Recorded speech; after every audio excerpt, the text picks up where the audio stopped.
My name is Uhuru Mufukeng, and welcome to the South African Book Review Sessions, your online political book club where everything political literature is dissected, is vivisected, and is eviscerated.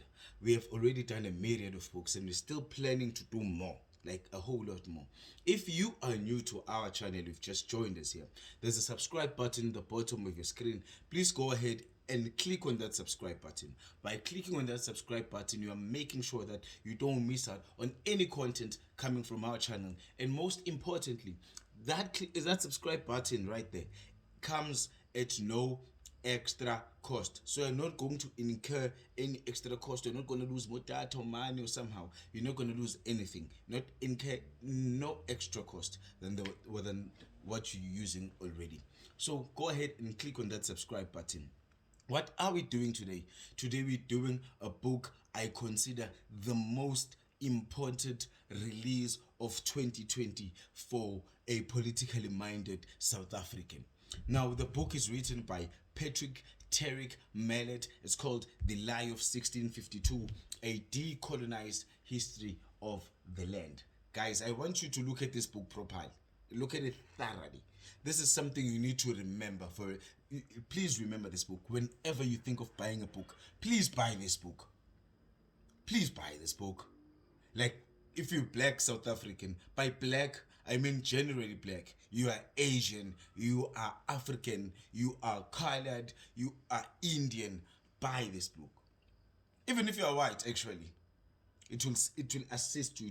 It will assist in the process of self-decolonization, because you guys need that a lot. So this is a very important book. Let's get into it. What is this book about? This book is about identity. This book is about history. This book is about correcting the injustices of the past. This is history rewritten. This is how our history should be like, basically. A proper decolonized history.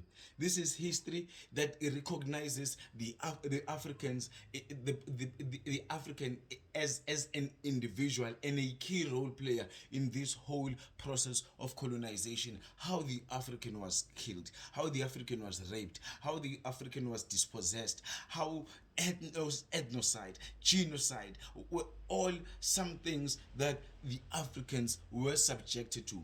This book tells us a history of South Africa way before 1652. It starts with the Homo sapiens.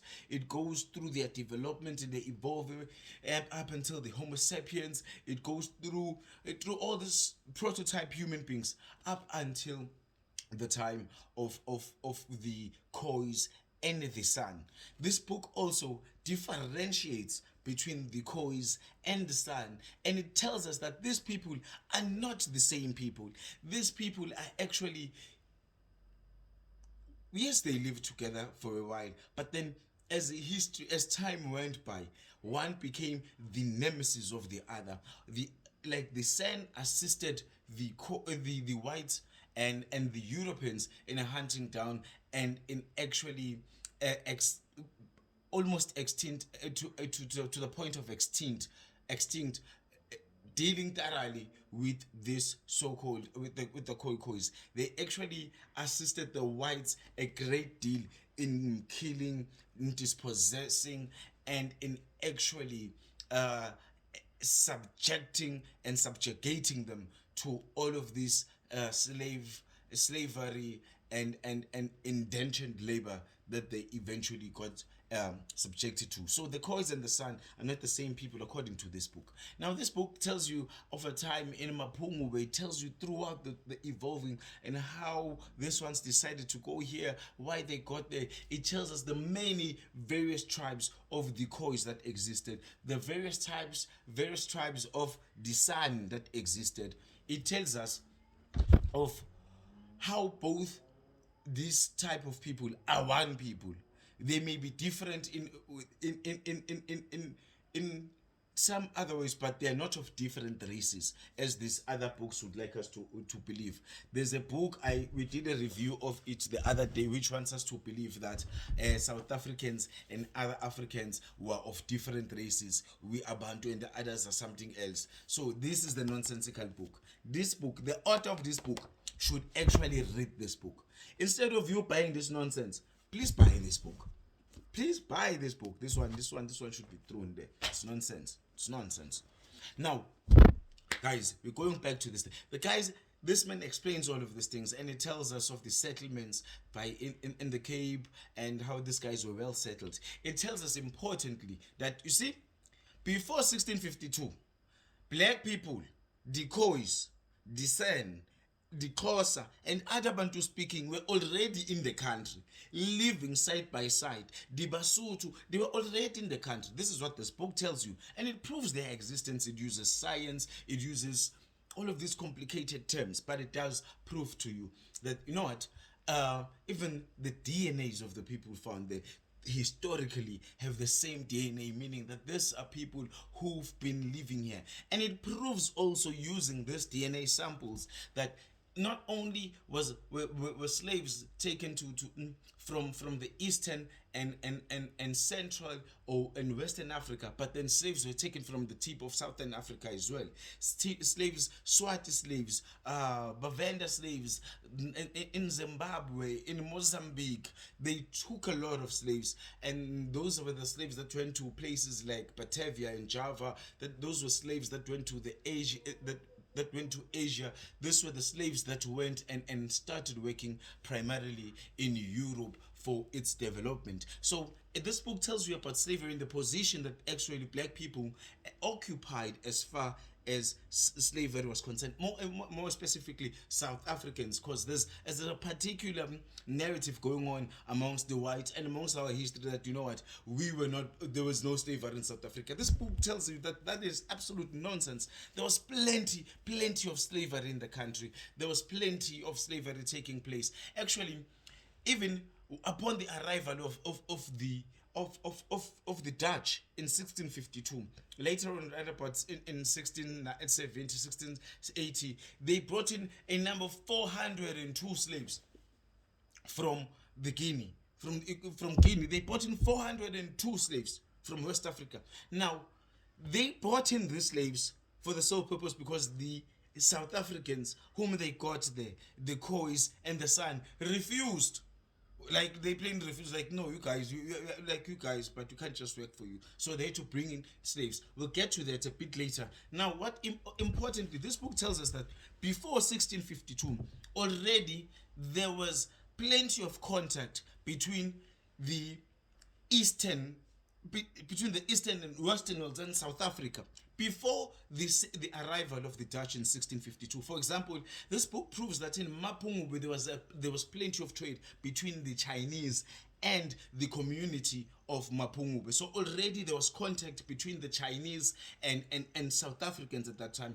This book also proves that there was contact between the Chinese, the Asians, the Malays, all in Mapungubwe, using the ceramics and everything, the artifacts they discovered in that particular place. So this book tells us all about that. Importantly, this book debunks the myth that we knew no white person up until 1652 when we saw Jan van Riebeeck. This book debunks that myth. Actually, what this book tells us, it tells us that in the early 1600s, before the arrival of the Dutch, it actually even tells us how the Dutch actually decided to get here, and I'm going to tell you that in a second. Now, before the Dutch even pondered about the Cape of Good Hope, the English had an idea of the place and they annexed it. Like years ago, they annexed it, but then they did not have a plan on how to actually take over the place. They did not want to be seen as hostile. They did not want to come and be so hostile, because they've been taking over places and they were like proving themselves to be so reasonable. Now, they decided, listen, let's just take one amongst these chaps, amongst this Khoi. We take one, just a single chap. We take this chap and we westernize him. We take him through a voyage, goes to Java where we're in charge, and he sees the European way of life. We take him to Asia, through Asia, we take him to Britain, and he gets exposed to the European and the British way of life. Actually, we must create an agent of the Britain. And they took a chap called Akshmar. Akshmar was a young man by that time. They took Akshmar. Akshmar left and went and stayed in Java. from Java, went into Britain, stayed in Britain, got westernized, got anglicized, came back, was in charge of the Cape of Good Hope, got married, took his family, stayed at specifically at Robben Island. His main purpose there was to facilitate trade for British ships that were passing there, for cattle, sheep, and other produce. Then it became then that was not a problem. Some ships would come, even the Dutch would come. He would refuse them. He would refuse to trade with them because he was very, very anglicized. It was clear. Listen, I'm a subject of the British Royal Crown, so I'm not gonna trade with anyone besides them. So he did that for some time. And eventually the British decided, no, chief, move away from there, move away from Robben Island, come into the Cape of Good Hope. He settled in the Cape of Good Hope. In the process of settling in Good Hope, this is what was happening between 1600 and 1652. Between 1600 and 1650, this book tells us there were over 100 voyages that passed through the Cape of Good Hope. Meaning, there were ships that would come and stop at the Cape of Good Hope. Before white people had settled here, a ship would come, stop there. Once the ship stops there, these comrades would go into the ships and trade with them. Give them cattle, give them fresh produce, things that grow from the earth, provide them with water, fresh water. Provide them with material to replenish the ship itself. Maybe the ship would have had some wrecks here and there and would need repairs. They would provide them with the material and to actually get the task done. So that's what they've been doing between 1600 and 1650, before the arrival of the Dutch. So the fact that the narrative actually that the Dutch were the first ones, they were the first Caucasians we had contacts with as Africans, South Africans in particular, is a misplay, is intended to be like that. There's an intent to actually distort history, and it's been done successfully. So this book is partially aimed at debunking those sort of myths, because we had met white people so many times before Jan van Riebeck. Some of our own could speak their language. We talk of Akshmar. Akshmar was an fluent English speaker. His family, he taught his family members, children, the wife, taught them English. That's why the books also tells us about Krotoa, the nephew to Akshmar, who would actually who would actually be an interpreter to Jan van Riebeck and be a servant in his household. This woman was going to play a critical role in the history of South Africa, but then because colonialism and the narrative thereof survived up until this day, we don't know so much of her. Krotoa is a woman we are ought to celebrate, just like Akshmar. Akshmar is the first representatives of the blacks in the country against a hostile colonial force. What Akshmar did upon the arrival of the Dutch, he united the various tribes of the Khoi and San. He went and engaged them vociferously and thoroughly. Listen, comrades, we are not going to trade with these comrades unless it's at our own terms. If they seem too comfortable with closed tabs, and they did just that. This book uses the diary of Jan van Riebeck, to prove that Akshmar was a serious intellectual nemesis to Jan van Riebeck. Jan van Riebeck could not operate for as long as Akshmar was free.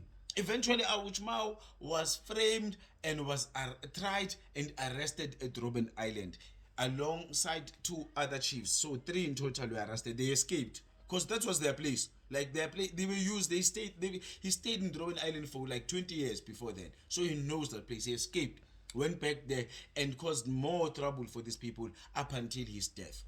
Now, it is important that you speak about Akshmar, because Akshmar, in his own existence, is a debunk to the myth that when the Dutch arrived here, we did not know a white person. We knew white people.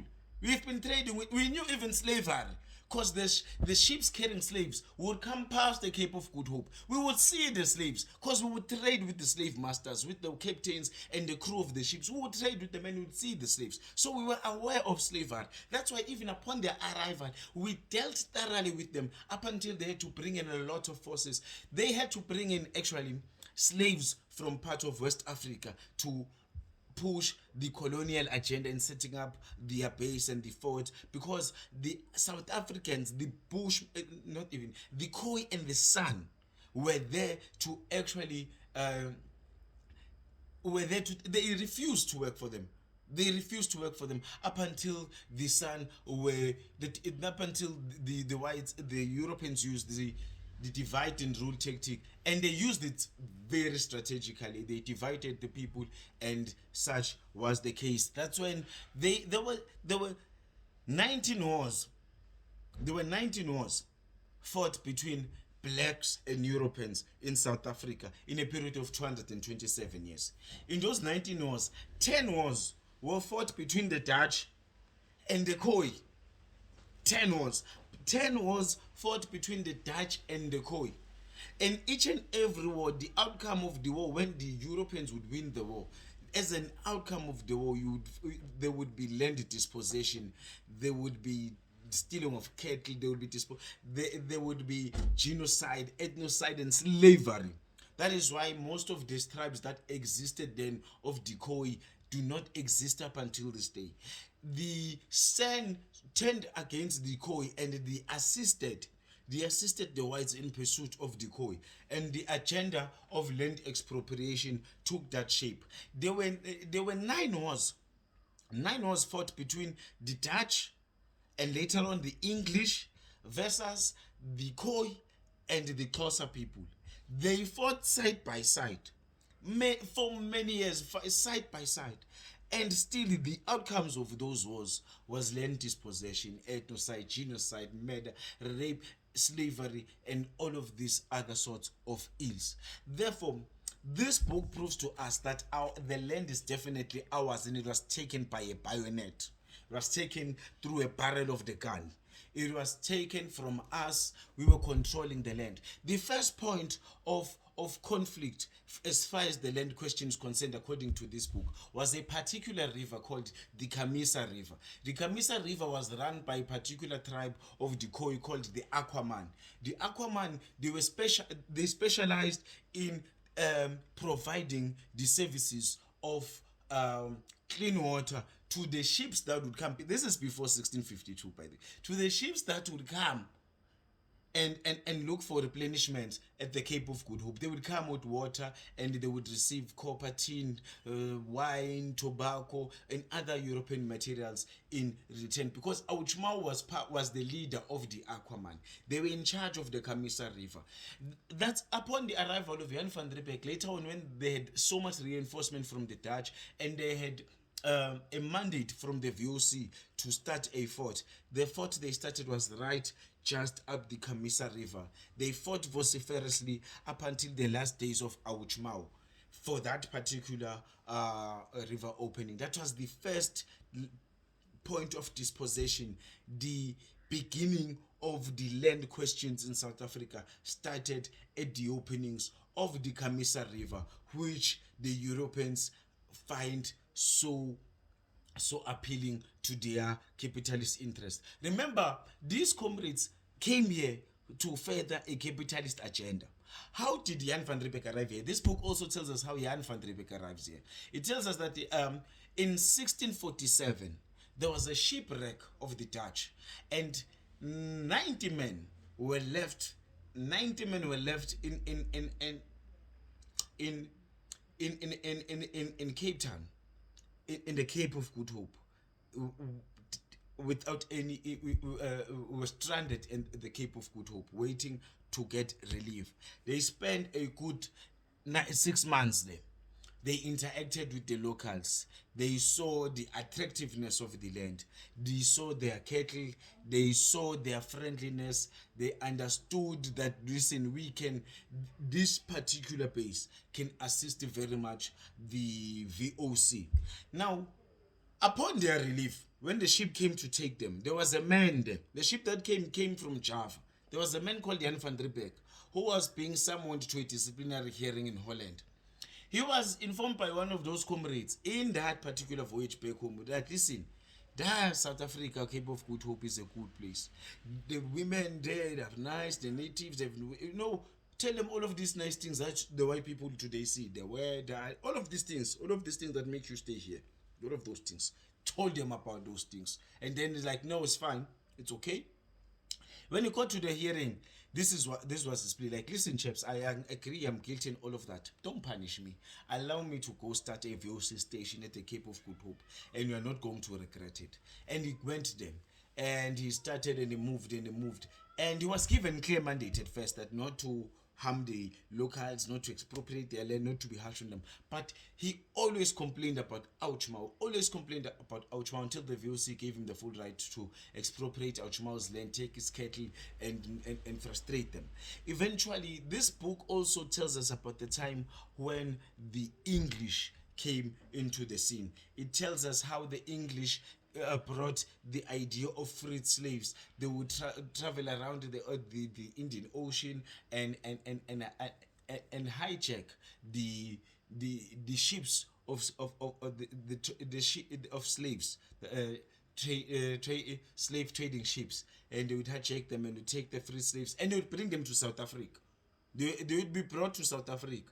So many slaves, like the Dutch brought in a lot of slaves for themselves from Java and the Malays and China and all of these Asian like people, brought them to South Africa as indentured laborers, as free slaves, as trade laborers and skilled laborers. Now the English came, brought in a number of people from across the world, like a number of different people brought them here. So back in the days, in the early 19th century, in the late 19th century, South Africa was basically a cosmopolitan society with people from across the world. Like people from across the world, they were already Chinese in South Africa in the late 19th century.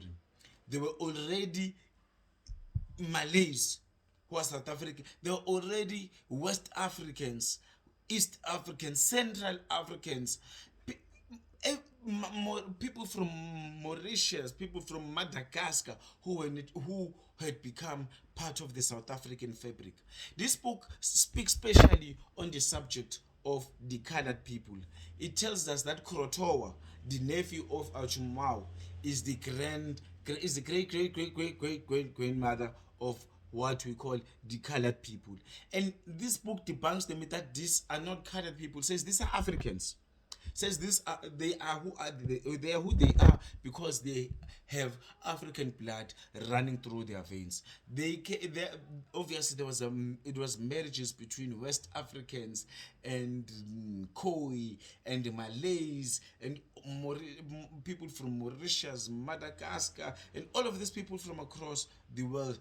And then eventually, but then they all had African blood. There was African blood running through their veins. This book proves to us that coloreds are but brothers to Africans. They are actually Africans.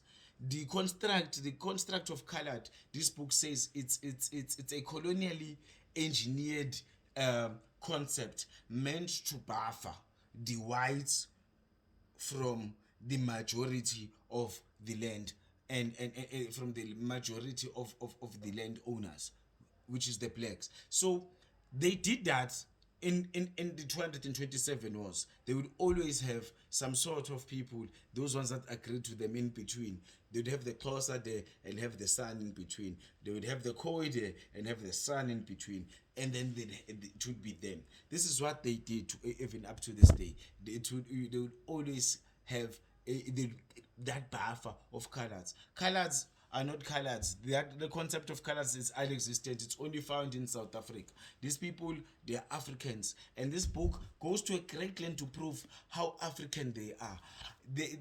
How much they enjoyed, how much of slavery they directly felt, and how much of they're just a combination of slaves and it speaks a mouthful on colors, and I believe every colored person should read this book. It's important for colored to read this book for the sake of their identity, because so many times we feel like coloreds do not understand which part of the racial silo they find themselves. And now this book also questions a lot about the racial makeup of South Africa, and why do we still use the apartheid racial structures, and why did we leave it intact, and why should it be actually tackled.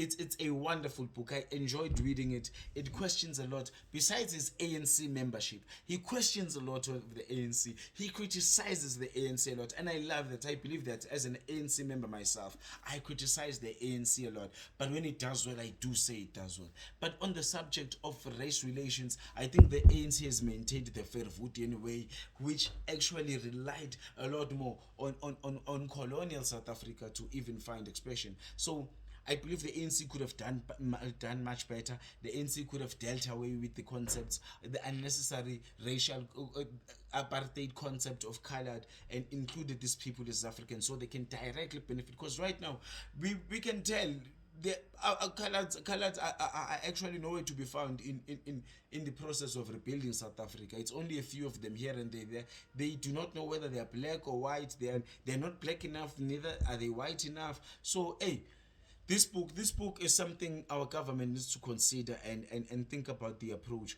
as far as the race and race as racial standings is concerned. Now, besides all of that, can we give ourselves times wherever we are, give ourselves some time and consider the position of colors, because hey, we have excluded these people from the democratic project of the country, and these are our brothers. They are part of the South African identity. They are part of us. We cannot wish them away. They've always been here. It's a beautiful book. It goes through and tells us about the ANC and government and apartheid and all of these other things, but then the crux of the book is just giving us a proper decolonized history and why white people were doing what they did. I enjoyed reading the book. I loved reading the book. It is basically, according to me, it's the most important buy I did for 2020. If I were to rate it between 0 and 10, how would I rate it? How would I rate it? I'd rate it a 9. I'd rate it a 9 because I found a lot of information. We subjected to a lot of history, colonized versions of our history that makes us seem as if we're dumb people. When white people got you, they gave us mirrors when we gave them land. That's not our history. Our history is written in blood. Our history is written in blood. Our forefathers were killed. They fought in defense of their own land, and they were subjected to slavery. They were raped. Like, so many things happened to them, and because of that, I think this book will actually. It's a good book. It's a wonderful book. I love it. Comrade Patrick Terry Mallet, thank you very much for such a contribution. Clearly, when you write, you can tell he's a scholar. The language he uses in this book, you can clearly tell he's a scholar. I love this book. I highly recommend it. Go get it. Go buy this book. It's the type of book that is a must-have. You cannot be a reader and not have this sort of books. Okay, just go read it then and have an opinion on yourself. I was just too overwhelmed. Maybe that is why I'm even struggling to find the correct words to explain how important this book was, and how many things I learned from this book, and how many questions it left me. It asks a lot of critical questions, but then it's a book about identity. It's a book about history. It's correcting and addressing the injustices of the past. This is what writing's all about. These are the type of books that revive one's love for reading and one's love for writing, for the purposes that it challenges the dominant narrative. It goes deeper and it defeats it. Like, the reader can clearly tell that, the ideas raised by this book are supposed to be the dominant ideas in our history. Patrick Terry Mallet, The Life 1652, a properly decolonized history of the land. Get it?